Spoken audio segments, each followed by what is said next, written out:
ওম শান্তি। আজকের বাংলা মুরলি 30শে অগস্ট 2024। প্রাতঃ মুরলি। ওম শান্তি। বাপদাদা মধুবন। বাবা বলেছেন, মিষ্টি বাচ্চারা, তোমাদের খুশি হওয়া উচিত যে দুঃখ হরণকারী বাবা আমাদের সুখধামে নিয়ে যেতে এসেছেন। আমরা স্বর্গের রাজপুত্র রাজকন্যা বা পরিজাদে হতে যাচ্ছি। আজকের প্রশ্ন, বাচ্চাদের কোন স্থিতি দেখে বাবা চিন্তান্বিত হন না কেন? উত্তর, কোনো বাচ্চা ফার্স্ট ক্লাস সুগন্ধি ফুল, কারো মধ্যে আবার বিন্দুমাত্র সুগন্ধ নেই। কারো অবস্থা খুব ভালো থাকে বা আত্মিক স্থিতি, কেউ বা মায়ার তুফানে পরাজিত হয়। এই সব দেখেও বাবা চিন্তান্বিত হন না, কারণ বাবা জানেন সত্যযুগের রাজধানী স্থাপন হতে চলেছে। তবুও বাবা শিক্ষা প্রদান করে বলেন, বাচ্চারা যতটা সম্ভব স্মরণে থাকো, মায়ার তুফানে ভীত হইও না। ওম শান্তি। অতীব মিষ্টি অসীম জগতের পিতা মিষ্টি মিষ্টি বাচ্চাদের বসে বোঝান, এটা তো বুঝেছ তাই না?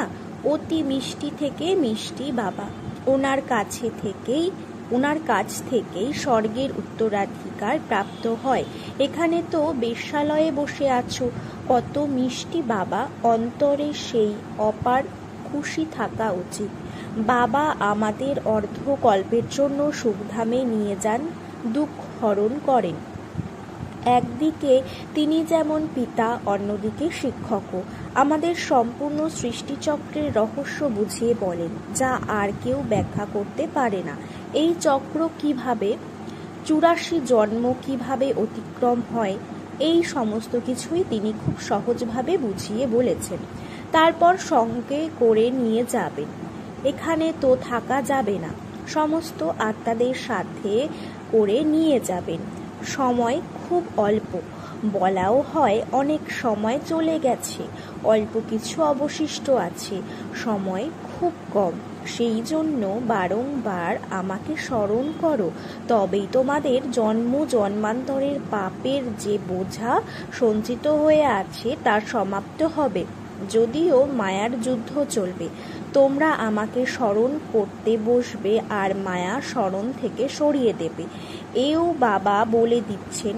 সেই জন্য কখনো যেসব নিয়ে ভাববে না। যতই সংকল্প বিকল্প তুফান আসুক না কেন, সারা রাত সংকল্পের জন্য ঘুম না হলেও ভীত হবে না, বাহাদুর বা সাহসী হতে হবে। বাবা বলেন, এসব অবশ্যই আসবে, স্বপ্নও দেখবে, কিন্তু এই সব বিষয়ে ভীত হবে না। যুদ্ধের ময়দান এটা, তাই না? সবই বিনাশ হয়ে যাবে। তোমরা যুদ্ধ করছো মায়াকে জয় করার জন্য। এর মধ্যে নিঃশ্বাস প্রশ্বাস বন্ধ করার ব্যাপার নেই। আত্মা যখন শরীরে থাকে তখন শ্বাস প্রশ্বাস চলে, এর জন্য শ্বাস প্রশ্বাস বন্ধ করার চেষ্টা করা উচিত নয়। হঠযোগ ইত্যাদিতে কত পরিশ্রম করতে হয় বাবার অনুভব আছে, বা ব্রহ্মা বাবার অল্প স্বপ্ন হঠযোগ শিখেছিলেন, কিন্তু সময়ও তো দরকার, তাই না? যেমন আজকাল তোমরা বাচ্চাদের জন্য বলা হয়, জ্ঞান তো অনেক আছে কিন্তু সময় কোথায়, এত কারখানা আছে, এটা ওটা আছে। বাবা তোমাদের বলেন, মিষ্টি মিষ্টি বাচ্চারা, একমাত্র বাবাকে আর চক্রকে স্মরণ করো, তাহলেই হবে। এটা কি খুব কঠিন? সত্যযুগে ত্রেতাতে সনাতন দেবী দেবতা ধর্মের রাজ্য ছিল। তারপর ইসলাম, বৌদ্ধ ইত্যাদি ধর্ম বৃদ্ধি পেতে থাকে। ওরা তখন নিজেদের ধর্মকে ভুলে যায়, নিজেদের দেবী দেবতা বলতে পারে না, কেননা অপবিত্র হয়ে পড়ে। দেবতারা তো পবিত্র ছিল। ড্রামার প্ল্যান অনুসারে ওরা তারপর নিজেদের হিন্দু বলে পরিচয় দেয়। বাস্তবে হিন্দু বলে কোনো ধর্ম নেই। হিন্দুস্তান নাম তো পরে এসেছে, প্রকৃত নাম হলো ভারত।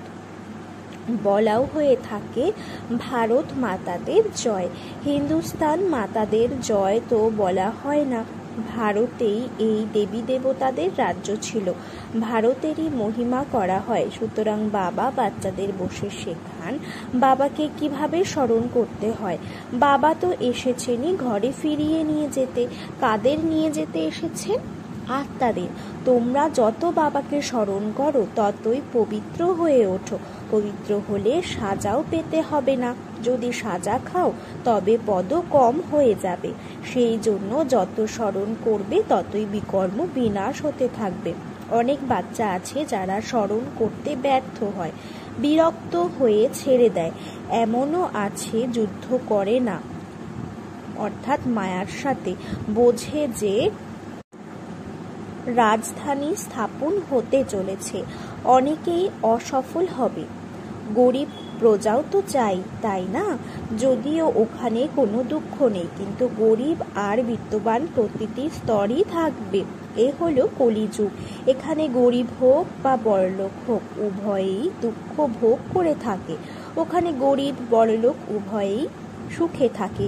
ধনী বা দরিদ্র হওয়ার অনুভব থাকলেও দুঃখর লেশ মাত্র থাকে না। অবশিষ্ট নম্বর অনুসারে হবে, তাই না?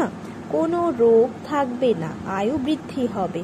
এই দুঃখের ধামকে ভুলে যায়। সত্যযুগে তোমাদের দুঃখের কথা স্মরণেও আসবে না। দুঃখধাম আর সুখধামের কথা বাবাই এসে স্মরণ করিয়ে দেন। মানুষ বলে স্বর্গ ছিল, কিন্তু কবে ছিল, কেমন ছিল কিছুই জানে না। লক্ষ বছর বলার কারণে কারো স্মরণেই আসে না। বাবা বলেন কাল তোমাদের সুখ ছিল, কাল আবার সুখ হবে। সুতরাং বাবা এখানে বসে তার ফুলদের দেখেন। এই আত্মা সুন্দর ফুল, এইভাবে পুরুষার্থ করে। এই আত্মা স্পর্শ বুদ্ধি সম্পূর্ণ নয়, পাথর বুদ্ধি। বাবার কোনো বিষয়ে চিন্তা থাকে না। তবে হ্যাঁ, তিনি ভাবেন যে বাচ্চারা শীঘ্রই পঠন পাঠন করে বিত্তশালী হয়ে উঠুক। অন্যদেরও পড়াশোনা করাতে হবে। ঈশ্বরীয় সন্তান তো হয়েছে, কিন্তু তাড়াতাড়ি ঈশ্বরীয় পাঠ পড়ে বিচক্ষণ হয়ে উঠুক। কতদূর নিজেরা পড়াশোনা করে অন্যদেরও করাচ্ছে, কতখানি সুগন্ধি ফুল হয়ে উঠেছে। এসবই বাবা বসে প্রত্যক্ষ করছেন, কেননা এ হলো চৈতন্য ফুলেদের বাগান। সুগন্ধি ফুলেদের দেখলেই কত খুশির অনুভব হয়। বাচ্চারা নিজেরাও বুঝেছে বাবা স্বর্গের উত্তরাধিকার প্রদান করেন। বাবাকে স্মরণ করতে থাকলে পাপ কাটতে থাকবে, নয়তো সাজা খেয়ে তারপর পথ প্রাপ্ত হবে। একে বলা হয় শাস্তি ভোগের পর ভোজন লাভ। বাবাকে এমনভাবে স্মরণ করো যাতে জন্ম জন্মান্তরের পাপ কেটে যায়। তার সাথে চক্রকেও জানতে হবে। সৃষ্টি চক্র ঘুরতেই থাকে, এ কখনোই বন্ধ হয় না। উকুনের মতো চলতে থাকে। উকুন সবচেয়ে ধীরে চলে। এই অন্তত ড্রামাও অতি ধীরে ধীরে চলে। ঘড়ির কাঁটার মতোই টিকটিক করে চলে। 5000 বছরে প্রতি সেকেন্ডে মিনিটে কত সময়ের জন্য হয় তাও বাচ্চারা বের করে পাঠিয়েছে। লক্ষ বছরের বিষয় হলে কেউই এর হিসাব বের করতে পারত না। এখানে বাবা আর বাচ্চারা বসে আছে। বাবা প্রত্যেককে বসে দেখছেন এই বাচ্চারা কতটা বাবাকে স্মরণ করে, কতটা জ্ঞান ধারণ করেছে, অন্যদেরও কতটা বোঝাতে পারছে। খুব সহজ বিষয়, শুধু বাবার পরিচয় দিতে হবে। ব্যাজ তো বাচ্চাদের কাছেই আছে।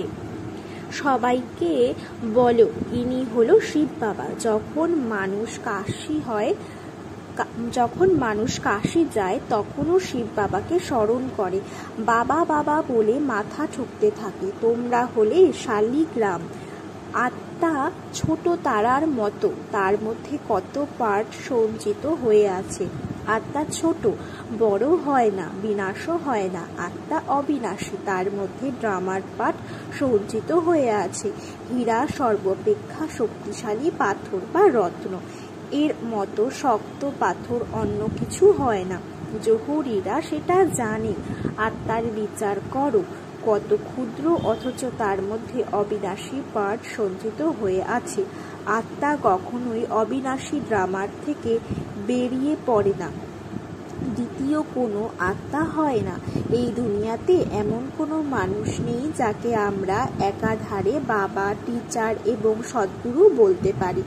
ইনি একমাত্র অসীম জগতের পিতা এবং শিক্ষক, যিনি সবাইকে শিক্ষা প্রদান করে বলেন, মনমনা ভব। তোমাদেরও বলে থাকেন, যদি অন্য কোনো ধর্মের কাউকে পাও তাকেও জিজ্ঞাসা করো, আল্লাহকে স্মরণ করো তো, আত্মারা সবাই ভাই ভাই। এখন বাবা শিক্ষা প্রদান করে বলছেন, মামেকাম স্মরণ করলে তোমাদের বিকর্ম বিনাশ হবে। বাবা হলেন পতিত পাবন। এ কথা কে বলে? আত্মা বলে। যদিও মানুষ গীত গায় কিন্তু অর্থ কিছুই বোঝে না। বাবা বলেন, তোমরা সবাই সীতা, আমি রাম, সমস্ত ভক্তদের সদ্গতি দাতা আমি, সবাইকে সদ্গতি প্রদান করি। অবশিষ্ট আত্মারা মুক্তিধামে চলে যায়। সত্যযুগে দ্বিতীয় কোনো ধর্ম হয় না, শুধুমাত্র আমরাই থাকি, কেননা আমরাই বাবার কাছ থেকে অবিনাশী উত্তরাধিকার গ্রহণ করে থাকি।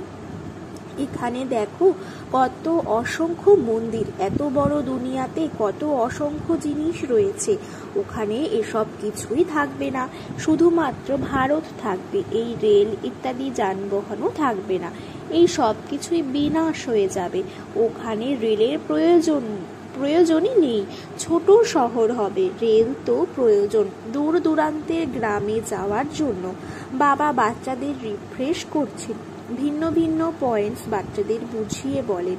এখানে বসে আছো, বুদ্ধিতে সম্পূর্ণ জ্ঞান আছে, যেমন পরমপিতা পরমাত্মার মধ্যে সম্পূর্ণ জ্ঞান পরিপূর্ণ, যা তোমাদের কাছে ব্যাখ্যা করে থাকেন। উচ্চ থেকে উচ্চতর শান্তি ধামের নিবাসী, শান্তির সাগর বাবা। আমরা আত্মারা সবাই ওই সুইট হোমের নিবাসী। শান্তির জন্য মানুষ কত মাথা ঠোকে। সাধুরাও বলে, মনে কিভাবে শান্তি পাওয়া যায়, কত রকম যুক্তি রচনা করে থাকে। বলাও হয়ে থাকে, আত্মা তো মন বুদ্ধি সহ থাকে, তার স্বধর্মই হলো শান্ত। মুখ তো নেই, কর্মেন্দ্রিয় নেই, সুতরাং শান্তই হবে। আমরা আত্মাদের নিবাস স্থান হলো সুইট হোম, যেখানে সম্পূর্ণ শান্তি বিরাজ করে। ওখান থেকে প্রথমে আমরা আসি সুখধামে। এখন এই দুঃখধাম থেকে ট্রান্সফার হতে চলেছি সুখধামে। বাবা পবিত্র করে তুলছেন। কত বড় এই দুনিয়া, এত জঙ্গল ইত্যাদি কিছুই ওখানে থাকবে না, এত পাহাড়ও থাকবে না। আমাদের রাজধানী থাকবে। যেমন স্বর্গের ছোট মডেল তৈরি করে তেমনই ছোট স্বর্গ তৈরি হবে। শুধু অবাক হয়ে দেখো কি হতে চলেছে, কত বড় সৃষ্টি। এখানে সবাই নিজেদের মধ্যে লড়াই করে চলেছে। তারপর এই সম্পূর্ণ দুনিয়া শেষ হয়ে যাবে। এই সব কোথায় যাবে? সমুদ্র আর ধরিত্রীর বুকে চলে যাবে। এদের চিহ্ন মাত্রও থাকবে না। সমুদ্রে যা চলে যায় তা সমুদ্র গর্ভে গিয়ে শেষ হয়ে যায়, সাগর গ্রাস করে নেয়, তত্ত্বতে মাটিতে মিশে যায়। তারপর এই দুনিয়া শতপ্রধান হয়ে ওঠে। ওই সময়কে বলা হয় নতুন শতপ্রধান প্রকৃতি। ওখানে তোমাদের ন্যাচারাল বা প্রাকৃতিক সৌন্দর্য হবে। লিপস্টিক ইত্যাদি কিছুই ব্যবহার করার প্রয়োজন পড়বে না। সুতরাং তোমরা বাচ্চাদের কত খুশি হওয়া উচিত। তোমরা স্বর্গের পরী হয়ে ওঠো। জ্ঞান স্নান না করলে তোমরা পবিত্র হতে পারবে না, অন্য কোনো উপায় নেই। বাবা তো চির সুন্দর, তোমরা আত্মারা কালো হয়ে গেছো। প্রেমিক অতীব সুন্দর, মুসাফির যিনি এসে তোমাদের সুন্দর করে তোলেন। বাবা বলেন, আমি এর মধ্যে বা ব্রহ্মা বাবার মধ্যে প্রবেশ করেছি। আমি কখনোই শ্যাম বা অসুন্দর হই না। তোমরা শ্যাম থেকে সুন্দর হয়ে ওঠো। চিরসুন্দর তো একজন, মুসাফির বাবা। এই বাবাও শ্যাম থেকে সুন্দর হয়ে ওঠেন, ব্রহ্মা বাবা।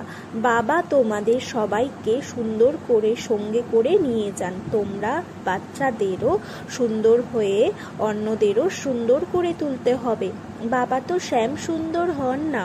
গীতায় ভুল ব্যাখ্যা করা হয়েছে, সেখানে বাবার পরিবর্তে কৃষ্ণের নাম লেখা হয়েছে। একেই বলে সমস্ত ভুল। সম্পূর্ণ বিশ্বকে সুন্দর করে তোলেন যে শিব বাবা, ইনি সর্বপ্রথম তাকেই পরিবর্তন করেন যিনি স্বর্গের প্রথম সুন্দর। তারই নাম গীতায় লিখিত হয়েছে। এই বিষয়ে কেউই কিছু জানে না। ভারত আবার সুন্দর হবে। ওরা তো ভাবে 40,000 বছর পরে আবার স্বর্গ হবে, আর তোমরা বলতে পারছো সম্পূর্ণ কল্প 5,000 বছরের। সুতরাং বাবা এসে আত্মাদের সাথে কথা বলেন। ইনি বলেন, আমি অর্ধকল্পের জন্য প্রেমিক হয়ে আসি। তোমরা আমাকে আহ্বান করে বলেছ, হে পণ্ডিত পাবন, এসো। এসে আমরা আত্মাদের প্রেমিকাদের পবিত্র করে তোলো। সুতরাং ওনার শ্রীমতে চলা উচিত, মেহনত বা পুরুষার্থ করা উচিত। বাবা এমন বলেন না যে তোমরা কাজকর্ম করো না, কখনোই বলে না সব কিছুই করতে হবে। গৃহস্থ পরিবারে থেকে সন্তান এবং পরিবারের সবার প্রতি দায়িত্ব পালন করে নিজেকে আত্মা মনে করে আমাকে স্মরণ করো, কেননা আমি পতিত পাবন। সন্তানের দায়িত্ব পালন করো, কিন্তু আরও সন্তানের জন্ম দিও না, নয়তো সে সবই স্মরণে আসবে। পরিবারের সবাই থাকতেও তাদের ভুলে যেতে হবে। যা কিছু তোমরা দেখছো সবই শেষ হয়ে যাবে, শরীরও শেষ হয়ে যাবে। বাবার স্মরণে আত্মা পবিত্র হয়ে যাবে, আবার নতুন শরীর প্রাপ্ত করবে। এ হলো অসীম জগতের জাগতিক সন্ন্যাস। বাবা নতুন ঘর নির্মাণ করছেন, সুতরাং এই পুরানো ঘর থেকে মন সরে যায়। স্বর্গে কি নেই? অপার সুখ সেখানে, স্বর্গ তো এখানেই হবে। দিলওয়ারা মন্দির হলো সেই স্মারক চিহ্ন যার নিচে বসে তোমরা তপস্যা করছো। স্বর্গ কোথায় দেখাবে? ওরা ছাদের সিলিং বা ছাদের এই উপরে স্বর্গ দেখিয়েছে। নিচে তোমরা বসে রাজ্য তপস্যা করছো, উপরে তোমরা রাজত্ব করছো। কত সুন্দর ওই মন্দির! উপরে অচল ঘর, সেখানে সোনার মূর্তি এবং সর্বোচ্চ স্থানে গুরু শিখরকে দেখানো হয়েছে। গুরু সর্বোচ্চ শিখরে বসে আছেন, উচ্চ থেকে উচ্চতর হলেন সদ্গুরু। মাঝখানে ওরা স্বর্গকে দেখিয়েছেন। সুতরাং এই দিলওয়ারা মন্দির সম্পূর্ণ স্মৃতি বহন করে চলেছে। তোমরা রাজ্য শিখেছ, তারপর স্বর্গ ওখানে নির্মাণ হবে। ওখানে দেবতারা ছিল, তাই না? তাদের জন্যই এখন পবিত্র দুনিয়া নির্মাণ হচ্ছে। আচ্ছা, মিষ্টি মিষ্টি হারানিধি বাচ্চাদের প্রতি মাতা পিতা বাপ দাদার স্মরণের স্নেহ সুমন আর সুপ্রভাত। আত্মাদের পিতা তার আত্মারূপী বাচ্চাদেরকে জানাচ্ছেন নমস্কার। ধারণার জন্য মুখ্যসার। এই চোখ দিয়ে সব কিছু দেখেও সব ভুলে যাওয়া অভ্যাস করতে হবে। পুরানো গৃহ থেকে, দুনিয়া থেকে মনকে সরিয়ে নিতে হবে, নতুন গৃহকে স্মরণ করতে হবে। 2. জ্ঞান স্নান করে সুন্দর রাজপুত্র, রাজকন্যা বা পরিজাদা হয়ে উঠতে হবে। যেমন বাবা সুন্দর গৌরকান্তি পথিক বা মুসাফির, তেমনি তার স্মরণে আত্মাকে শ্যাম থেকে সুন্দর হতে হবে। মায়ার যুদ্ধে ভীত হওয়া উচিত নয়, বিজয়ী হয়ে দেখাতে হবে। বরদান: মহাদানী হয়ে উদার হৃদয়ে খুশির খাজানা বিতরণকারী মাস্টার করুণাময় ভব। সাধারণ মানুষ অল্প সময়ের খুশি প্রাপ্ত করার জন্য কত সময় বা ধন খরচ করে, তবুও সত্যিকারের খুশি প্রাপ্ত হয় না।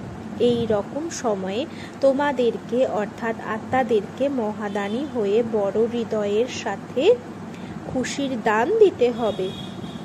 এর জন্য করুণাময়ের গুণ ইমার্জ করো।